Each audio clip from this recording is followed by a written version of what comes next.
Hey, what is up guys? It is your boy Speed here, and today I have a solo rank game I played on my main account. I know, can you believe it? I never play ranked on my main account.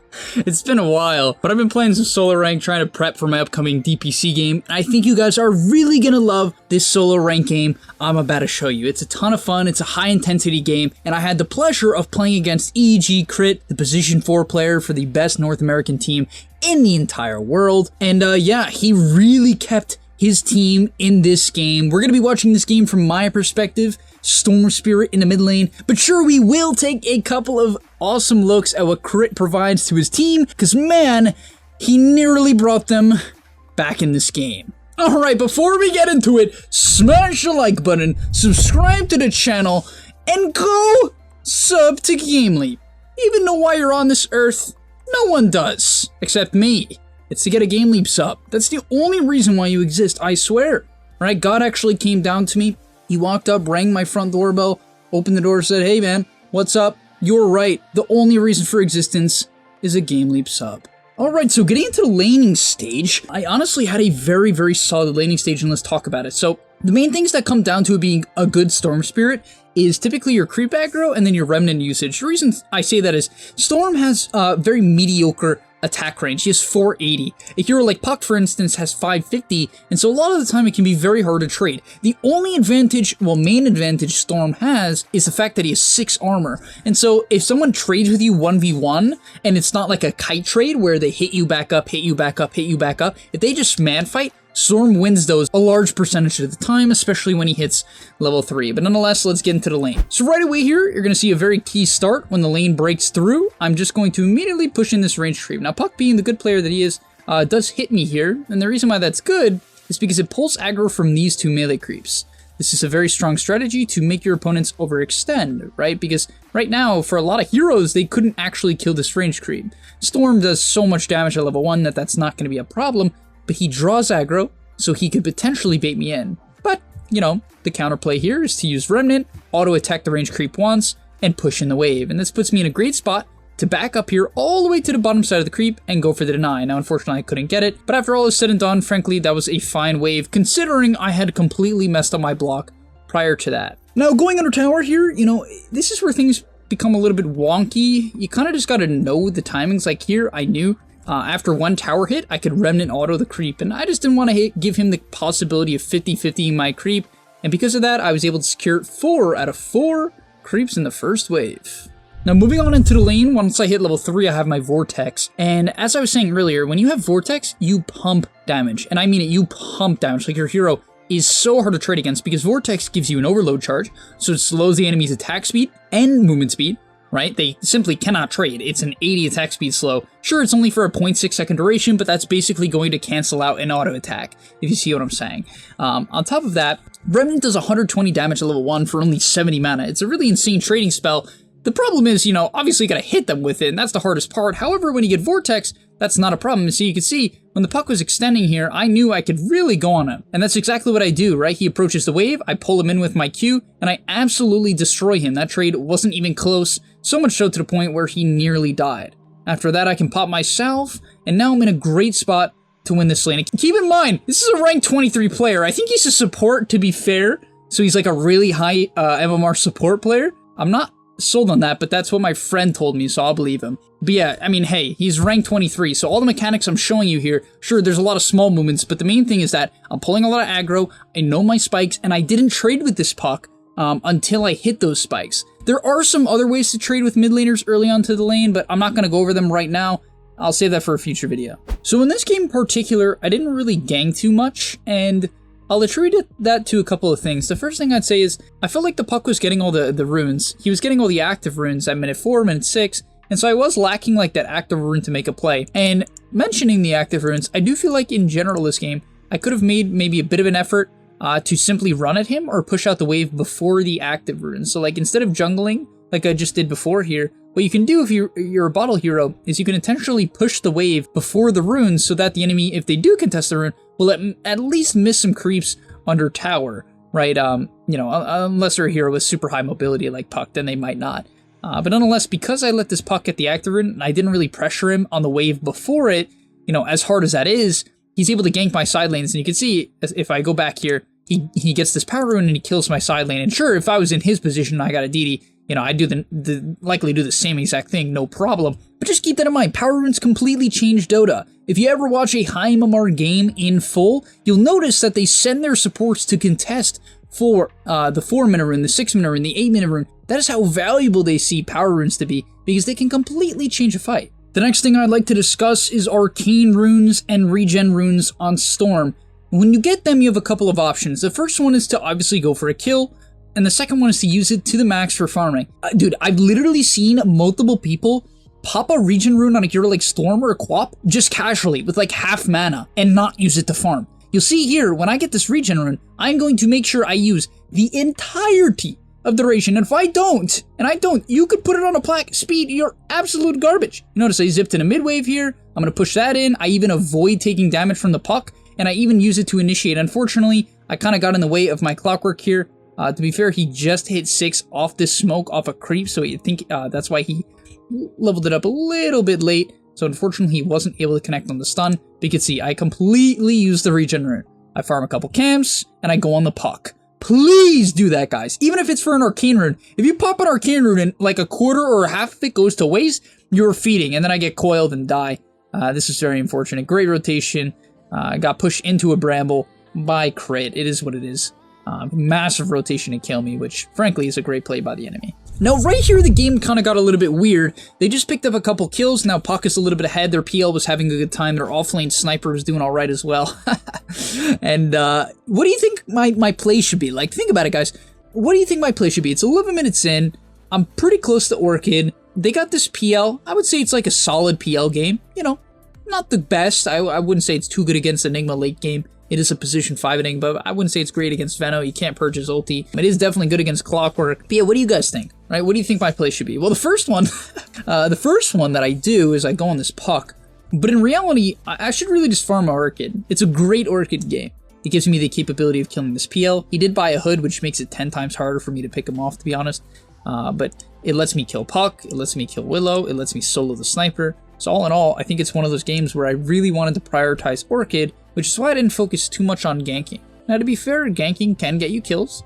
As I said, I didn't get any active runes that would enable me to get kills, at least, you know, too early into the game. But let's talk about this kill. Alright, so as I go on him here, I did overestimate my zip, but the first thing I do when I TP in is I bottle. You notice when I'm zipping to him, I bottle. If you do not optimize every little thing on Storm Spirit, you will die 20 times more times than you should over the course of like 10 games. Actually, that's not true, like 50 times more over the course of 10 games, if not more than that, if you do not optimize every little mana thing. And I'm not perfect, but I'm pretty close to it. And to prove that, I'll quickly show you my Storm win rate so you know I'm legit out here. Look at this, where is it? Where's my win rate? 69%! Yes! Alright, but as we go back onto this kill, I'm going to zip in. I'm going to auto. Keep in mind when you're zipping on Storm, you can auto mid-zip. A lot of people don't know that. Yeah, you heard me right. You can auto attack mid-zip. So let's say Puck was standing here and I zip past him. I can still throw an auto attack. It's very important. You lose a lot of damage if you don't do that. But yeah, my first auto connects. Then I didn't really want to get silenced, so I zip. I think I go for another auto. Right, zip gives you another auto, so I do go for it. I think the Puck was... Oh, his W was on cooldown. He used to push the wave. I remember now. Yeah, but I get another hit in, right? I do not want to waste any overload. A lot of people would have pulled there. They would have been like, oh, I got to pull, right? No, I'd lose my overload charge. And because of that, now at the last second possible, I get my overload off. I get hit by a sniper ulti, but oh, I tank through it. And we pick up the kill. And that was super massive for my game. That puts me very close to Orchid. Big kill onto the Puck. Puts me to 11.5 while the Puck is only 10 3/4. And that only worked because of all of the little things. Otherwise, he would have gotten away with his orb. After that, I decided to slow down the pace of the game, get to my Orchid, right? Got my 2 nulls, into my Orchid Rush. This is the standard Puck build right now. This is, this is the standard Storm build right now. You just want to get to this Orchid time and to kill people as soon as possible. Now that I have my Orchid, I really wanted to get into position to kill people as soon as possible. So you see I buy Clarities. Orchid doesn't give you too much mana, so I do feel like it's pretty required to be carrying Clarities at all time. And I TP bottom here. I just felt like, you know, my clock could secure this area and we could get down a deep ward and play in this area. Because I don't want to be top. If I'm top, yeah, I guess I could go for a pick off here at this tower. but it's a bit dangerous. Unless I'm going on the Puck, they have a lot of ways to return kill me. Even the, the Willow, for instance, has a lot of ways to return kill me, so I'd rather play on a high ground area like this. The reason why you see pro teams like invade areas like this all the time is because you can control the hills, right? And vision is everything in Dota. If I see Willow first, Willow dies. If Willow sees me first, I probably die. Not, that's not a guaranteed thing, but it's pretty dang close to it. And you'll see that's sort of what I want to go for here. You see me pinging the hill? That's my exact mentality. Guys, when you're ahead and you hit a major item timing, hold hills. Hold the hills. Do not be afraid. If you have the vision, hold the hills. Right? This Pudge is low. I did want to zip in here. I felt a little bit hesitant. It's under their tower. I don't know where Puck is. I don't want to get coiled and died. Funny enough, Puck actually was there, so it was the correct decision. Big brain, right? Big brain. And those are the little things that completely change it. I'm not going to say I have perfect decision making, but you see what I'm saying, guys? Like, you just have to really understand what kills you. That's the only reason why I'm not dead here. I know that the Puck kills me. If Puck coils me, I'm dead. I'm not tanky at all. I'm not even slightly tanky. I have 1100 HP. Very little armor, too, at this point in the game.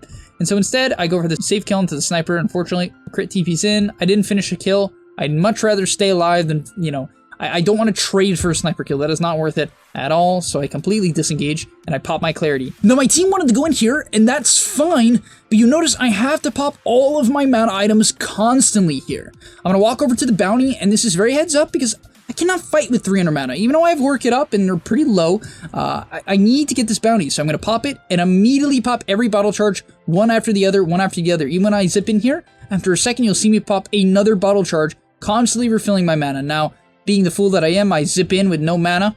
Therefore, I have no mana. That was just a horrible decision. I just was overextending. And frankly, you need to look more at who's dead and who's alive. I wasn't paying enough attention there. Next up here, oh, this death was so frustrating, guys. Like, man, this is one of those deaths where, like, I know if I can learn to, like, really even trust my intuition, because I'll be honest, you're gonna tell me I'm lying. I know there's gonna be comments like, Speed, you didn't actually think that, you're lying. No, but like right here, I actually had a strong feeling they were gonna gank me. The reason for that is I put myself in their shoes, and I kind of like that. I think a lot of high MR players do this. They naturally put themselves in the opponent's shoes quite consistently. I saw the Puck top. However, I know for a fact that Crit was popping off and he's going to have a very early Yules this game. And Dark Willow with the Yules against any of the Storm heroes goes for kills.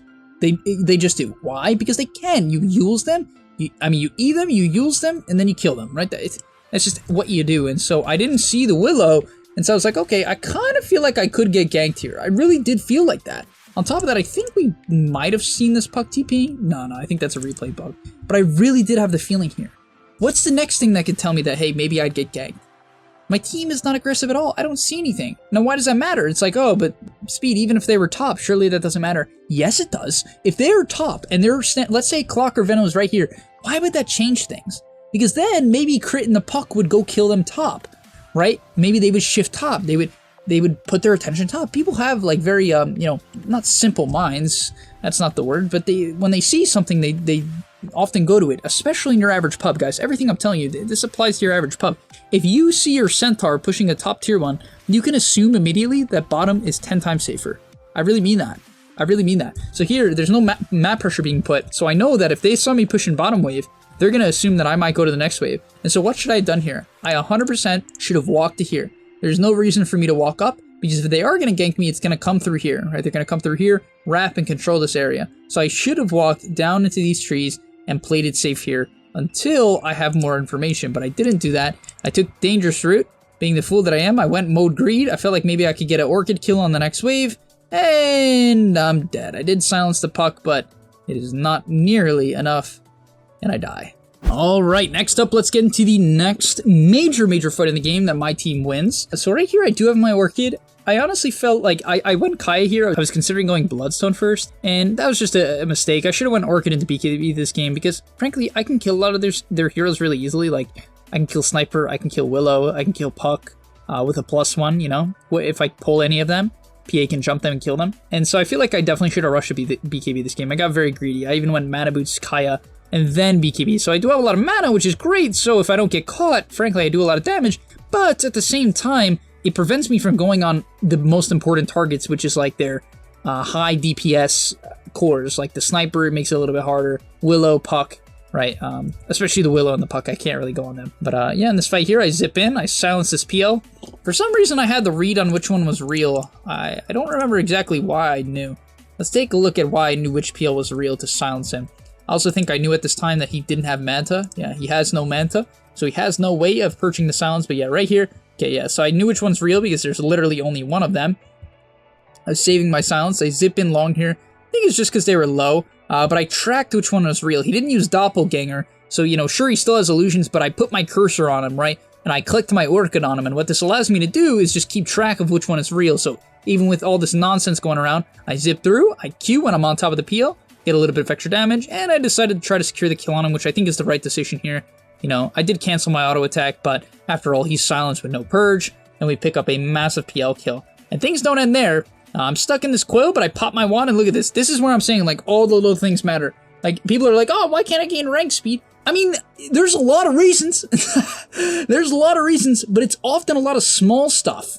Like, what's the difference? Why am I last place in DPC compared to these other players? They're doing a lot of small stuff better than me, right? And I'm continuing to work on it, improve on it, and learn about it so I can bring that to you guys as well. But, you know, right here, I pop my wand, I swap in my bottle. Sure, it makes me lose a little bit of HP, but it gives me the capability after this Vessel ends to bottle up, right? So the Vessel ends, I drop my mana boots, right? So I put the mana boots away, really amping the amount of mana regen I have here, and I pop all 3 of my bottle charges, I swap my wand back in for a little bit of extra mana, and because of that, I have 1100 mana.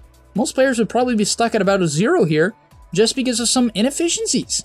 And now, as you'll see, boom, big zip in, I get the pull onto the Puck, I silence the crit Willow, and I pick up a massive double kill, and I dodge dog. Woo! Yeah, but that was a nice play, so I was very proud of that.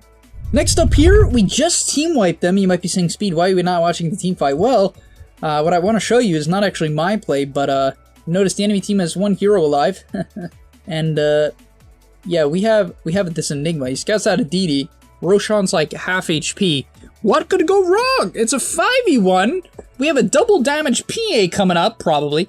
Double damage PA coming up, and a Storm who's probably going to get Aegis. This game's free, 8k ahead. You know, we're chilling. Yeah, well, that's what you'd hope to be the case, but apparently Crit knew that 600 mana was just enough to cast all of his spells, which is basically completely true. I mean, he literally had 6 mana after Yule's mana regen and the Vambrace. I mean, that's just insane, and yeah, he solo killed the PA for 1200 gold.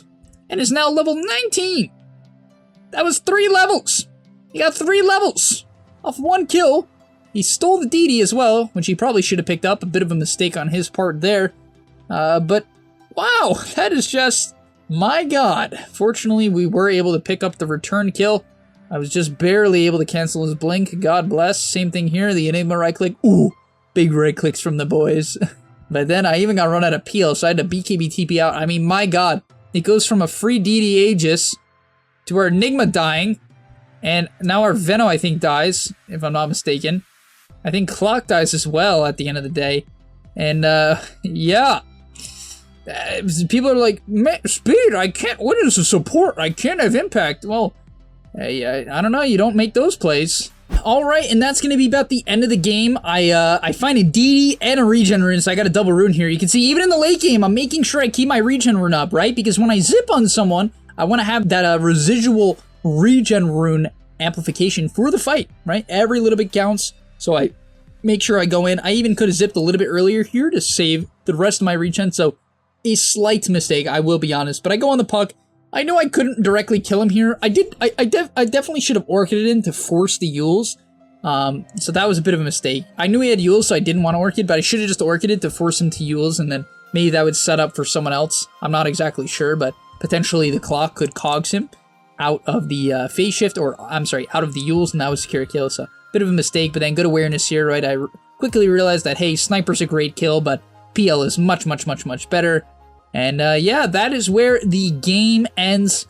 So thank you guys so much for watching. I hope you enjoyed that. If you did, let me know if you want to see more of these in the future. And I'm out. Peace. And that's all. But remember, before you leave, come on, before you tune out, subscribe to the GameLeap website where we are going to help you get to the next rank. If you're stuck, click the link down below. And I'm out. Peace.